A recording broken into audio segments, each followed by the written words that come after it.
인공지능 시대가 갑자기 도래하다 보니 우리의 삶 속에는 걱정과 고민이 더 많아졌습니다. 일례로 사무직에 근무하는 분들, 인공지능 하나가 10명 이상의 몫을 담당하다 보니까 우리나라 많은 기업들이 내년도 신입사원을 채용할 계획이 없다라는 이런 암울한 전망이 나오게 되는 겁니다. 많은 사람들이 직장에 취직하기 위해 노력하는데 인공지능으로 새로운 일꾼들을 쓸 의미가 사라졌다라는 겁니다. 기업들은 얘기합니다. 기존의 직원들도 줄여야 되는 시대가 되었다, 이야기하는 겁니다. 이것은 사무직뿐만 아닙니다. 노동의 일을 하는 공장도 마찬가지라는 겁니다. 새롭게 공장을 만들 때 일하시는 분들이 필요한데 이제는 인공지능을 갖춘 로봇들이 나오다 보니까 또 사람의 노동력이 필요 없는 시대가 되었다라는 겁니다. 그러니 이 땅을 살아가는 우리들이 어떻게 살아야 될까? 막막한 시대로 점점 우리가 나아가게 되고 있다라는 겁니다. 택시업계도 마찬가지입니다. 인공지능이 개발하다 보니까 자동차도 자율운전을 하게 됩니다. 운전하는 운전기사가 필요 없는 시대가 되는 겁니다. 그러니 택시하는 분들도 마찬가지로 언제 이게 어떻게 될까 걱정이 되는 겁니다. 그러고 보면 우리가 사는 이 시대는 걱정과 근심 속에서 살아가는 것이 우리의 삶이라는 겁니다. 하루의 앞날도 예측할 수 없고 평안하게 잠을 잘 수 없는 불안한 시대를 살고 있는 것이 우리들이 처한 삶의 현 주소가 되었다라는 겁니다. 이럴 때 우리들은 처음 가는 그 길에 대한 두려움처럼 인생을 살아갈 때 걱정과 근심에서 살아가게 되는 겁니다. 성경을 보면은 이와 같은 사람들이 등장하게 됩니다. 우리가 잘 아는 야곱이라는 인물입니다. 그는 차남으로 태어났지만 장자의 축복을 받기 위하여서 아버지 이삭을 속이고 형의 장자의 축복을 대신 받은 사람입니다. 그러다 보니까 형 에서가 분노하여서 야곱을 죽이려고 하니까 어쩔 수 없이 그 집에서 이제 떠나 바단 아람이라는 곳으로 떠날 수밖에 없는 겁니다. 집에서 멀리 떨어진 장소까지 갈 때, 처음 가보는 그 길을 갈 때 얼마나 야곱이 두렵고 떨렸겠습니까? 성경은 바단 아람을 향하여 가는데 해가 저물었다라는 겁니다. 이제는 잠을 자야 되는데 잘 곳이 없는 겁니다. 그가 길거리에서 돌을 베개 삼아서 잠을 청했다 이야기를 하는 겁니다. 여러분, 처음 가는 그곳, 잘 곳도 없는 그곳, 돌베개 잠을 잘 때 야곱의 그 마음이 얼마나 힘들고 어렵겠습니까? 만감이 교차하지 않았겠습니까? 돌을 베개 삼고 누웠을 때 얼마나 야곱의 마음에는 불안과 절망감이 그에게 몰려왔겠습니까? 그는 성경에는 기록되어 있지 않지만 이런 걱정과 근심 속에서 하나님께 기도했을 것입니다. 울부짖다가 잠들었을 것 아닙니까? 그때 성경을 보면은 꿈에서 하나님을 만났다라는 겁니다. 창세기 28장 15절을 보면 내가 너와 함께 있어 내가 어디로 가든지 너를 지키며 너를 이끌어 이 땅으로 돌아오게 할지라 내가 네게 허락한 것을 다 이루기까지 너를 떠나지 아니하리라 하신지라. 울부짖으면서 기도하다가 잠들었던 야곱, 꿈에서 하나님을 만나게 된 겁니다. 걱정 근심 속에서 살던 야곱이 하나님이 말씀해 주시는 겁니다. 내가 너와 함께 있어 내가 어디로 가든지 너를 지켜주겠다. 하나님이 지켜주신다라는 겁니다. 걱정 근심 속에서 당장의 하루 일을 어떻게 살아야 될지 답이 없는 이런 사회 속에서 하나님은 기도하는 자 응답해 주시고 지켜주시겠다 약속해 주시는 겁니다. 내가 너를 떠나지 않겠다. 여러분, 우리 하나님은 우리가 기도할 때 우리에게 응답해 주시는 하나님이신 줄 믿습니다. 바로 오늘 본문의 말씀도 이와 같다라는 겁니다. 시편 107편 6절 상반절을 보면 이에 그들이 근심 중에 여호와께 부르짖으매 라고 말씀하고 있습니다. 이스라엘 백성들이 근심 속에서, 걱정 속에서 하나님께 기도했다라는 겁니다. 지금 이스라엘 백성들이 처한 근심은 광야 생활의 고통이라는 겁니다. 광야는 어떠한 곳입니까? 물이 부족한, 음식이 부족한 그곳이 광야 아닙니까? 먹을 것도 없고 마실 물도 없는 이런 땅에 얼마나 그들이 힘겹고 어렵겠습니까? 근심 속에 있었다라는 겁니다. 그래서 이스라엘 백성들이 사막 길에서 거주할 성읍을 찾지 못하고 방황했다. 먹을 것도 없고 마실 물도 없는데 하나님께서 약속해 주신 가나안 땅에 입성해야 되는데 들어가지 못하고 방황하고 있었다라는 겁니다. 이렇게 방황하다 보니까 그들이 먹을 것이 없어서 줄이고 마실 물이 없어서 목마르고 그러다 보니까 그들의 영혼이 피곤했다라는 겁니다. 지쳤다라는 거예요.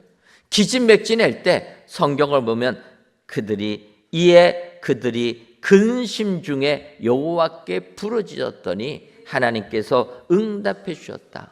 여러분 혹시라도 내가 처한 삶의 환경이 걱정과 근심 속에서 내 영혼의 속에서 피곤하신 분들 안 계십니까? 오늘 말씀 그대로 하나님께 기도하시는 여러분 되시기를 바랍니다. 우리가 하나님께 부르짖으면 하나님은 분명히 응답해 주시는 하나님이신 줄 믿습니다. 따라서 오늘 이 시간 우리들이 부르짖을 때 우리 하나님이 어떻게 역사하시는가 성경을 통해서 보시고 이 같은 축복을 받아 누리시는 저와 여러분들이 되시기를 바랍니다.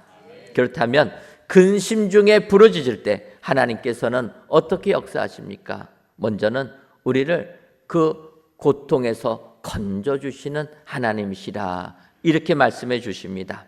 오늘 보면 시편 107편 6절을 보면 이에 그들의 근심 중에 여호와께 부르짖음에 그들의 고통에서 건지시고, 하반절을 보면 그들의 고통에서 건져주시는 분이 우리의 하나님이시라 성경이 약속해 주는 줄 믿습니다.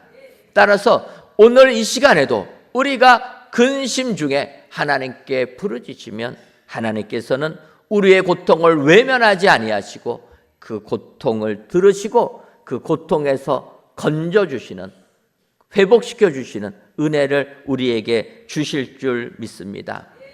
성경을 보게 되면 구덩이에 빠진 그 고통 한가운데 있는 인물들이 나오게 됩니다. 우리가 대표적인 사람이 요셉이라 이렇게 볼 수가 있는 겁니다. 야곱의 12아들 중에 한 명인 요셉, 11번째 아들인 요셉인데 누뚱이다 보니까 아버지 야곱이 편애를 하게 됩니다. 편애를 하니까 형제들이 시기하는 거예요. 여러분, 우리가 자녀를 키울 때 절대로 편애하면 안 됩니다. 자녀들이 느낄 때는 어떻게 느껴야 됩니까? 부모가 나를 가장 많이 사랑한다 느껴야 되는데 모든 자녀가 그렇게 나를 사랑한다 느끼게 만들어야 되는 겁니다. 근데 야곱은 그렇게 못했습니다. 요셉을 편애한 겁니다. 다른 형제들이 내 아버지 야곱은 우리는 별로고 요셉만 사랑한다 그렇게 느끼게 만들었다라는 거예요. 그러니 그 아들들의 마음이 어떠합니까? 요셉을 시기하고 급기야 요셉을 죽이려고 했던 겁니다. 요셉이 자기들에게 오게 되니까 요셉을 죽이기 위하여서 깊은 구덩이 속에 던져버렸다라는 거예요. 그리고 아버지에게는 요셉이 짐승에 찢겨서 죽었습니다 그렇게 말하려고 했다라는 겁니다. 형제다 보니까 직접 손으로 죽이지는 못하고 깊은 구덩이에 빠뜨렸다라는 겁니다.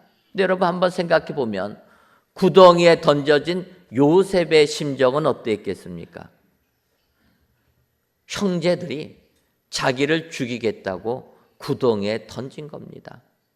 얼마나 큰 배신감이 요셉에게 몰려왔겠습니까? 믿었던 형제들이 자기에게 칼 들고 달렸던 것 아닙니까? 형들에 의하여서 요셉은 구덩이에 던져진 겁니다. 그 배신감이 구덩이 속에 빠졌던 요셉 힘겹게 만들 것이었습니다. 그러나 여러분, 배신감을 넘어 이제는 그 구덩이에서 벗어나야 되는 것 아닙니까? 그런데 그 구덩이가 너무 깊어서 자기 혼자의 힘으로는 빠져나올 수가 없는 겁니다. 이때 사람은 절망감을 느끼는 겁니다. 내 능력으로 아무것도 할 수가 없을 때, 내 능력으로 그 어려움에서 벗어나지 못할 때 사람은 절망하게 되는 겁니다. 최근에 홍콩에서 큰 아파트 리모델링 하다가 불이 나가지고 많은 사람들이 사망했다라는 기사가 나왔습니다. 8개 동이 있는 아파트 중에서 7개 동이 다 불탄 버린 겁니다. 리모델링 하려고 비계를 세우고 또 공사 물건들 떨어지지 말라고 금을 쳐놨는데 그것이 불쏘시개가 돼가지고 그냥 아파트를 다 불태워버린 겁니다. 기사를 보니까 비계가 대나무로 돼 있다라는 거예요. 여러분, 비계라는 거 들어보셨습니까? 잘 못 들어보셨을 거예요. 제가 비계라고 하니까 어떤 분들은 머리에 패고 이게 대나무 베개가 불이 나나 그렇게 오해하신 분도 계시다고 하는데 그 베개가 아니라 비계입니다. 그것은 건물을 건축할 때 떨어지지 말라고 그 건물 주변에 우리가 이렇게 쇠로 세우는 것 있지 않습니까? 안전하게 그 건물을 세우기 위하여서 노동자들 다니는 길을 만들고 건물을 짓기 위해서 건물 옆에 둘레에 세우는 것을 비계라고 합니다. 우리나라는 그 비계는 다 쇠 파이프로 되어 있습니다. 그런데 홍콩에는 이거를 대나무로 했다라는 거예요. 대나무니까 불에 잘 타는 것 아닙니까? 불이 안 났을 때는 아무런 문제가 없었는데 불이 나게 되니까 이걸 통해서 그 아파트 안에 있는 사람들이 피난 나갈 길이 없었다라는 겁니다. 그 안에서 살아난 분이 그렇게 표현을 하는 겁니다.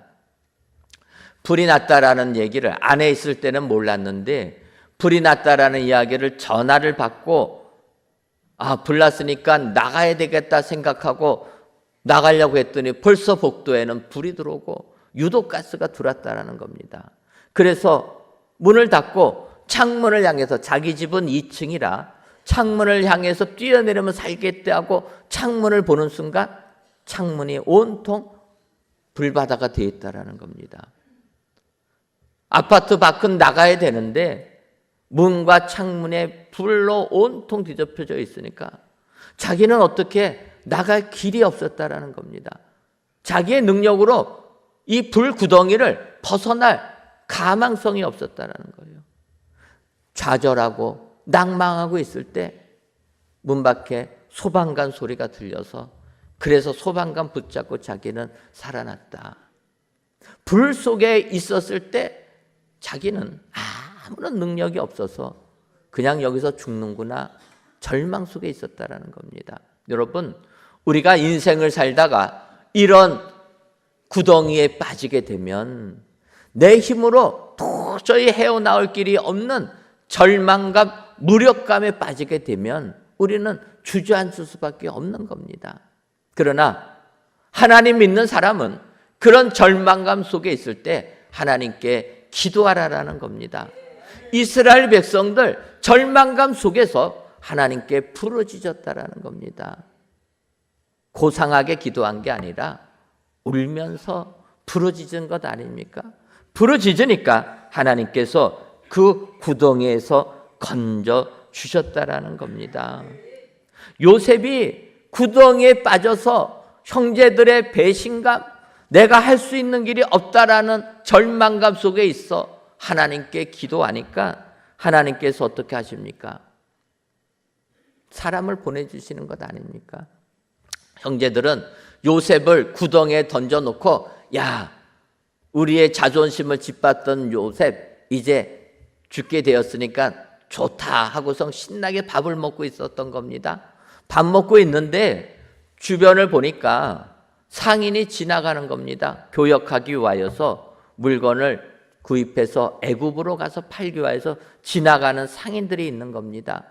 그것을 본 유다가 다른 형제들에게 제안하는 겁니다. 우리가 요셉을 죽여서 무슨 유익이 있겠는가?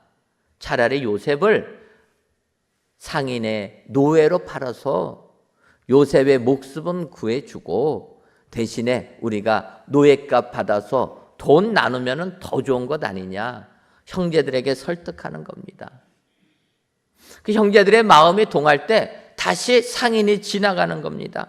창세기 37장 28절을 보면 그때의 미디안 사람 상인들이 지나가고 있는지라 형들이 요셉을 구덩이에서 끌어올리고 은 20에 그를 이스마엘 사람들에게 팔매 그 상인들이 요셉을 데리고 애굽으로 갔더라.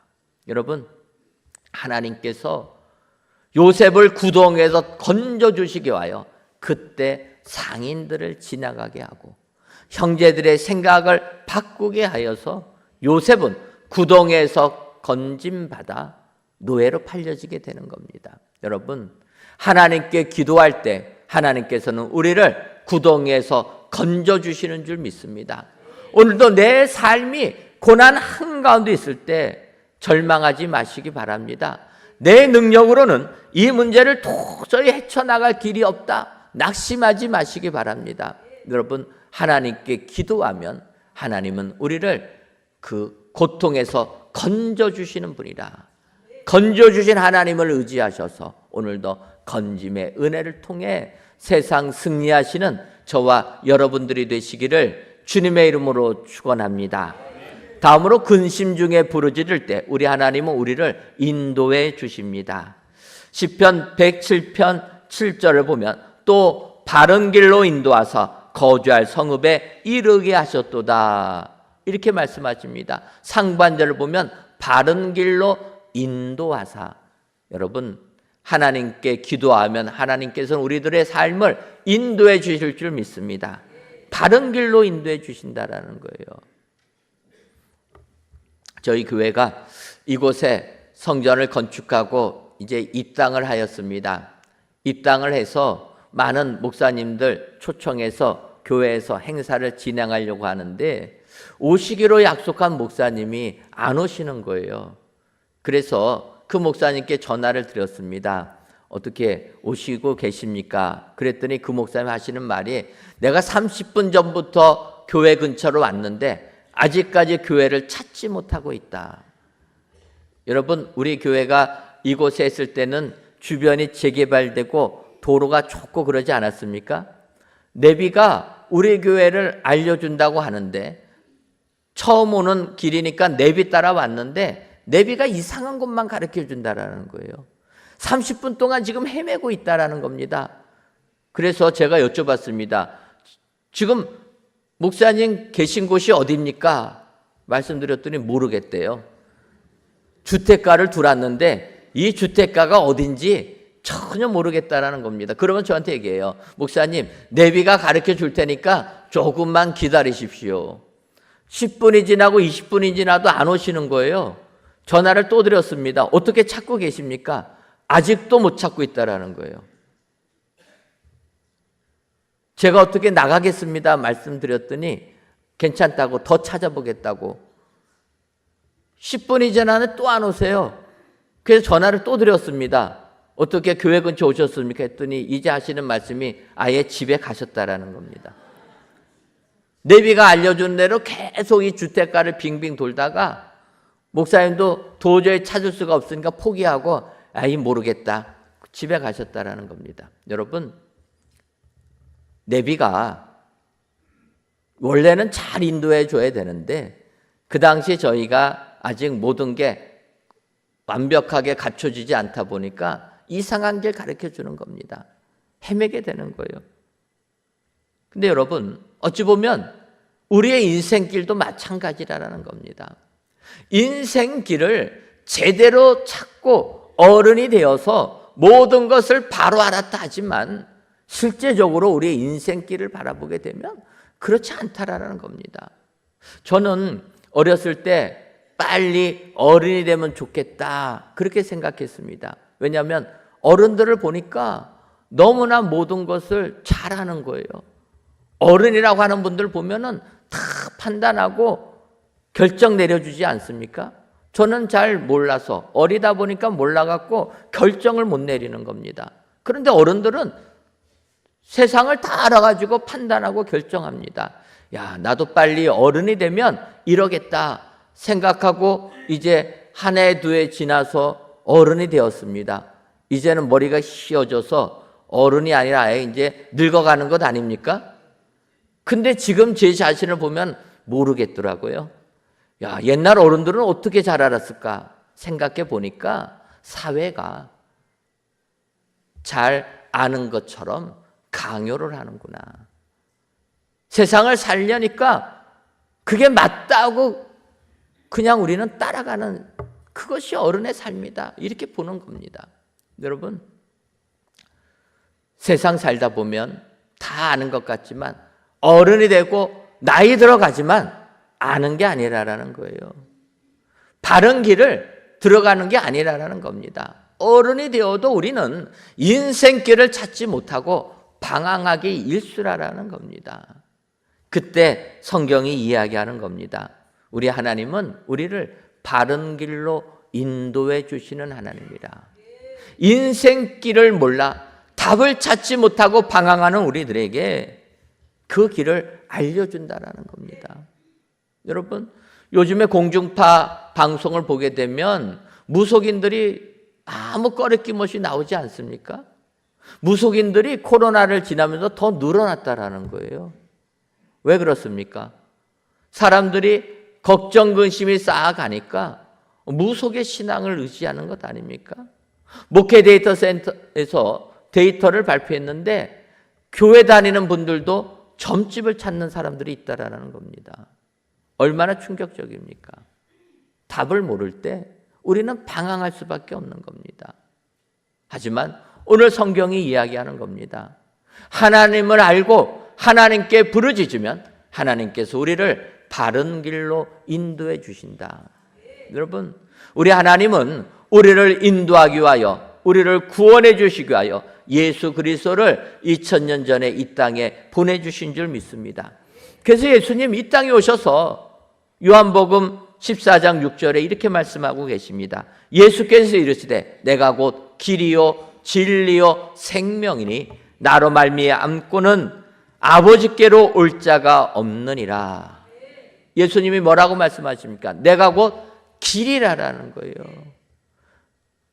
길을 바로 들어서야 되는데 다른 길 가게 되면 생명이 아니라 죽음으로 끝난다라는 겁니다. 내가 곧 길이니까 나를 믿고 나에게로 오는 자 영생의 축복을 받는다. 주님이 약속해 주시는 줄 믿습니다. 여러분, 세상 살면서 아직까지 내가 어떻게 살아야 될지 인생의 답을 몰라 방황하는 분들 안 계십니까? 주님께로 오시기를 바랍니다. 주님은 내가 곧 길이요 진리요 생명이라 주께서 말씀해 주시는 겁니다. 우리 하나님 부르짖어 기도하는 자에게 바른 길로 인도해 주신다는 것 기억하시고 오늘도 예수님을 영접하셔서 생명에 이르시는 저와 여러분들이 되시기를 주님의 이름으로 축원합니다. 마지막으로 부르짖어 기도하는 자 하나님께서 입성케 하는 축복을 주신다. 성경이 이야기하고 있습니다. 시편 107편 7절을 다시 보면 또 바른 길로 인도하사 거주할 성읍에 이르게 하셨도다. 하번절에 얘기하는 겁니다. 거주할 성읍에 이르게 하셨도다. 내가 거주할 곳, 잠잘 곳, 생활할 곳에 이뤄서 들어가게 해주신다는 거예요. 여러분, 성이 있으면 성문 앞까지만 오는 것은 복이 되지 않습니다. 성문 안에 들어가는 것이 축복이 되는 줄 믿습니다.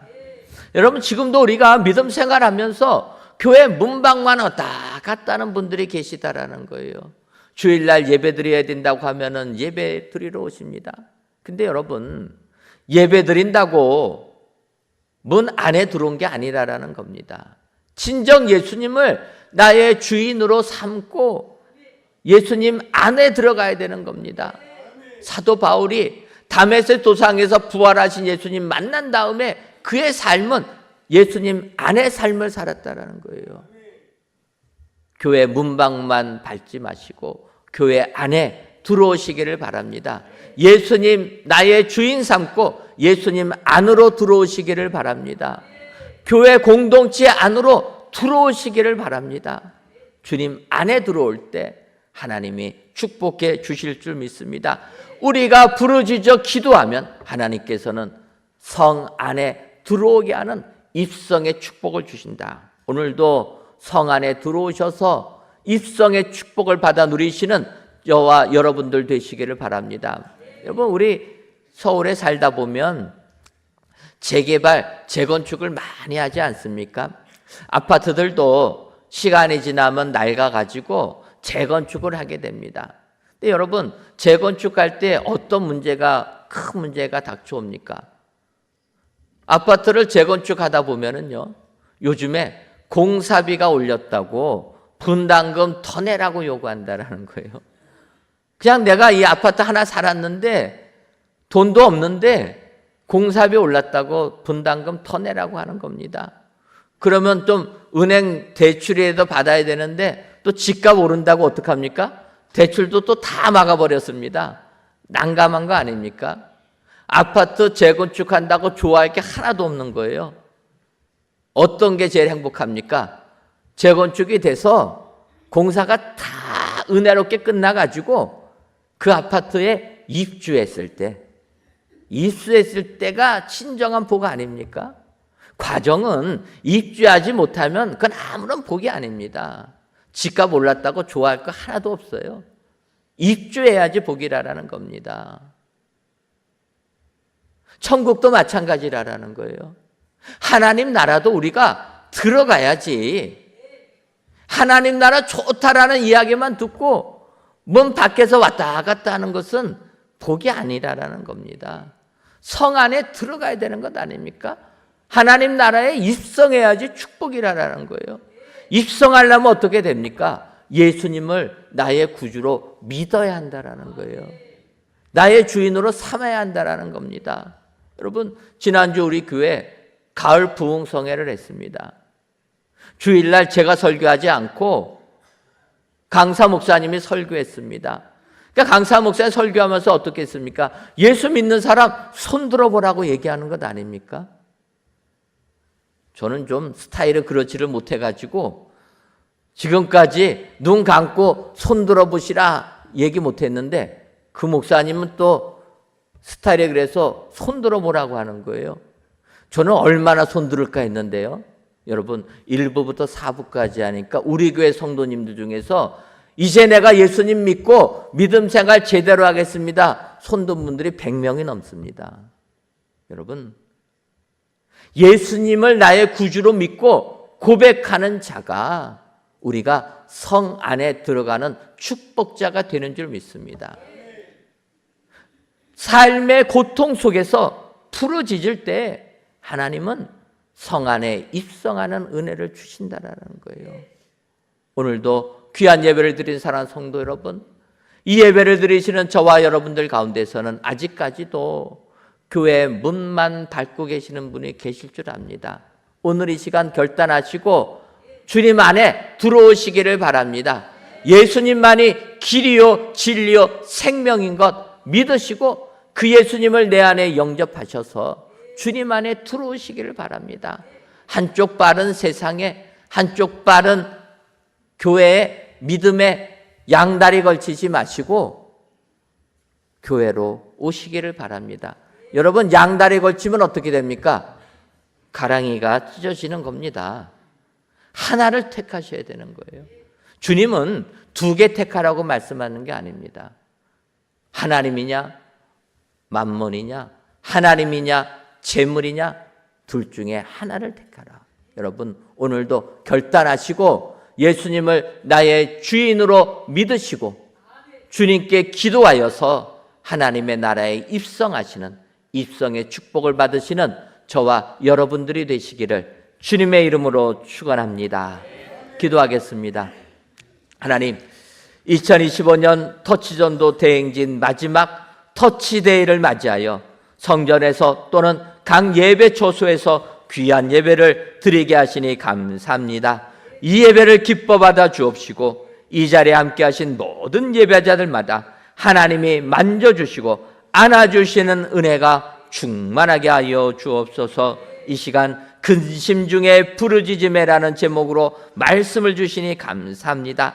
바라기는 고난의 한가운데 있었던 이스라엘 백성들이 영혼이 지쳐 근심 중에 부르짖었을 때 하나님께서는 그 부르짖음을 들으셔서 고난에서 건져주시고 인도해 주시고 구원의 성에 입성케 하심을 믿어 오늘도 하나님께 기도함으로 고난에서 건짐받는 저희들 되게 하여 주옵소서. 더 나아가 길과 진리와 생명이신 예수님을 믿음으로 하나님의 나라에 입성하는 축복까지도 받아 누리는 우리 모두가 되게 하여 주옵소서. 예수님의 이름으로 기도하옵나이다. 아멘.